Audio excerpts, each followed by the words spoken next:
Joining us now, Texas Congressman Ron Paul, a Republican presidential candidate. Nice to have you with us, sir. Thank you. Good to be with you. On the campaign trail, you were quoted as saying, Washington is on the brink of dictatorship.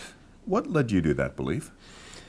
Well, you know, it was at a function where I was talking about the need for, in the Old Testament, to have a king.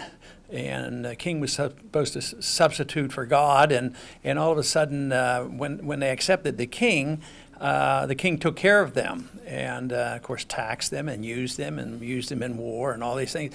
They got to thinking, you know, that's a lot of what's happening to us. We don't have a king, but we sort of have that much power in Washington. We expect to be taken care of from cradle to grave. We don't have privacy anymore. Our young people are off fighting wars. We're going broke. We don't have honest money. So we do in many ways have a dictatorship, but not in the militant sense that some people think so. But we have a very, very strong national government. So you can really, literally, in a pure democracy, elect your king. So I think that we are moving in that direction, that we have very little personal liberties left. Talk about the debt limit, the debt ceiling. What kind of spending constraints would you insist on before you'd agree to up it? I would never agree to up it. I just think they should quit spending. No, I'm not going to do that because how can you expect them to? Are they going to promise to cut in the next 5 years?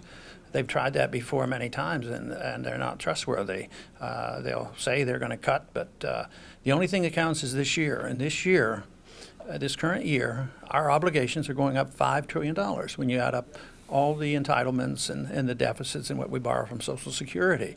That's what counts, and we've embarked on a horrible course.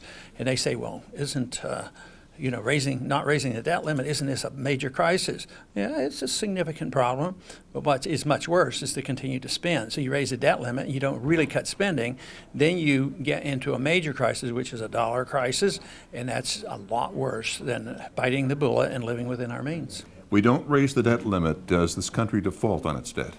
Sure, but we're defaulting continuously. We've defaulted many times in the past. All governments default. It's just how the default occurs.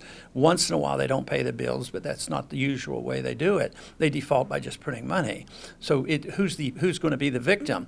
If we raise the debt limit and we pay off these bills and they're not delayed at all, they get some help. But right now, there's a default going on because there's inflation, and the default is on the people because their cost of living is going up and they're losing their jobs. So the default is there. And we've defaulted many times in our past. I mean, when we promised to pay in gold, we defaulted 3 times on that issue. And finally, Congressman Paul Ryan's budget plan is coming under tremendous fire, particularly with his Medicare plan. You say that doesn't go far enough? Well, I don't think it does much. It's in the next 10 years, you'll cut some trillions of dollars, a little bit less, a little bit more cutting than the Democrats. No, and I think he's getting a bum rap. He's trying to make an honest effort. I have great sympathy for what he's doing, but it's not that much. But just think, this tells me how bad things are, because anybody making even a token effort, look at the anger that comes out and the bad mouth and the demagoguing. That's why we're not going to have cuts. We're going to continue to do it. How do you save Medicare, Representative?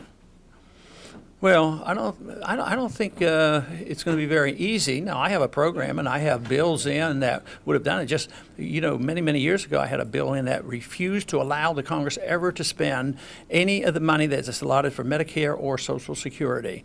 And but no, they take it and they spend it, and it's all, the money's all gone. So it's probably not salvageable. It'll go as our foreign policy will go once we have runaway inflation and the dollar doesn't work. Republican Representative from Texas, Ron Paul, and Republican presidential candidate. Thank you, sir. Thank you.